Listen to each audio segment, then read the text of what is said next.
Flagship killer খ্যাত OnePlus 7 এর অপেক্ষা করছি আমরা সবাই এবং প্রযুক্তির দুনিয়ায় কিন্তু এই ফোনের বেশ কিছু লিক ইমেজ চলে এসেছে, অর্থাৎ লাইভ কিছু ফুটেজ চলে এসেছে, প্লাস এই ফোনের স্পেসিফিকেশন সম্পর্কে ভালো একটা আইডিয়া পাওয়া গিয়েছে এবং এই ফোনের ক্যামেরার স্পেসিফিকেশন কিন্তু লিক হয়ে গিয়েছে ইন্টারনেটে। তো আজকের ভিডিওতে বলবো OnePlus এর আপকামিং ডিভাইস অর্থাৎ OnePlus 7 কীরকম হতে চলেছে এবং এই ফোনের ভিতরে কি কি বিশেষত্ব থাকবে। তাছাড়া এই ফোনের 3টি ভার্সন কিন্তু লঞ্চ করবে এবার OnePlus, একটি হবে OnePlus 7, আরেকটি হবে OnePlus 7 Pro এবং স্পেশাল একটি ভেরিয়েন্ট থাকবে OnePlus 7 Pro এবং সেটি হবে গিয়ে একটি 5G ভেরিয়েন্টের ফোন। তো হ্যালো বন্ধুরা, আমি শান্ত আছি আপনাদের সাথে। যদি এই চ্যানেলটিকে এখনও সাবস্ক্রাইব না করে থাকেন অবশ্যই সাবস্ক্রাইব করে পাশের বেল আইকনটিতে ক্লিক করে রাখুন। তো প্রথমে শুরু করা যাক এই ডিজাইন নিয়ে। OnePlus 7 এর কিন্তু দুটি ইমেজ লিক হয়েছে বর্তমানে এবং দুটি লাইভ ইমেজে আমরা দেখতে পাচ্ছি OnePlus 7 এ ব্যবহার করা হয়েছে কার্ভ ডিসপ্লে, অর্থাৎ এই ডিজাইন দেখে আমার কিন্তু অনেকটা Oppo Find X এর মতোই লাগছে, কারণ Oppo Find X এর ভিতরে সেম ডিজাইনটি ব্যবহার করেছিল Oppo।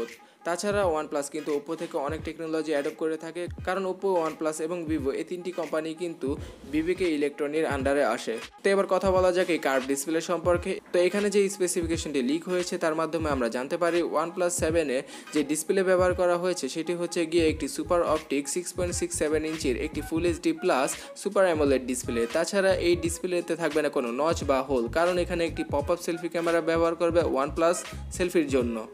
সেলফি ক্যামেরা সম্পর্কে কোনো ডিটেলস পাওয়া যায়নি, তবে এর রিয়ার ক্যামেরা সম্পর্কে বেশ কিছু ডিটেল পাওয়া গিয়েছে।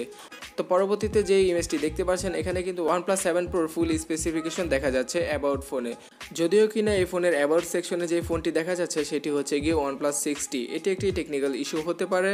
তো এবার কথা বলা যাক এই ফোনের ক্যামেরা সম্পর্কে। তো এখানে 48 মেগাপিক্সেলের প্রাইমারি সেন্সর ব্যবহার করেছে OnePlus এবং এটা খুব সম্ভবত সনির IMX586 সেন্সরটি, যেটা কিনা আমরা Redmi Note 7 Pro তে এর আগে দেখে এসেছি। তাছাড়া 16 মেগাপিক্সেলের একটি আলট্রা ওয়াইড প্লাস 8 মেগাপিক্সেলের টেলিফোটো ক্যামেরা ব্যবহার করেছে OnePlus এখানে।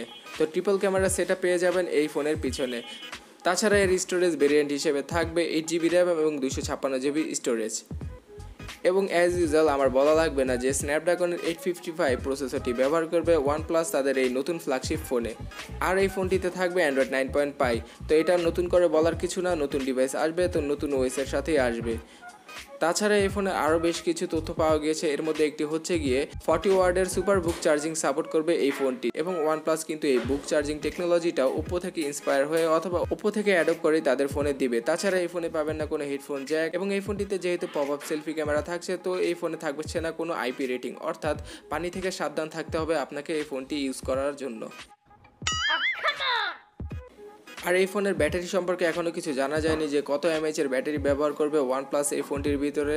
তো এই পর্যন্ত এইসব ইমেজ এবং এইসব স্পেসিফিকেশনে জানা গিয়েছে ইন্টারনেট দুনিয়ায় এবং ইন ফিউচার আরও অনেক লিক আসবে, কারণ এই ফোনটি রিলিজ হতে আরও 1 মাসের মতো সময় রয়েছে। তো এই ফোন সম্পর্কে নিয়মিত আপডেট পেতে অবশ্যই এই চ্যানেলটিকে সাবস্ক্রাইব করে পাশের বেল আইকনটিতে ক্লিক করে রাখবেন এবং এই ব্যাপারে যদি আপনার কোনো মতামত থাকে অবশ্যই আমাকে নিচে কমেন্ট সেকশনে জানাতে পারেন এবং এই চারপাশে 4টি ভিডিও দেখতে পারেন, এগুলো আপনার জন্য ইম্পর্টেন্ট হতে পারে। তো এই পর্যন্ত দেখার জন্য আপনাদের অনেক অনেক ধন্যবাদ। দেখা হচ্ছে পরবর্তী ভিডিওতে। টাটা।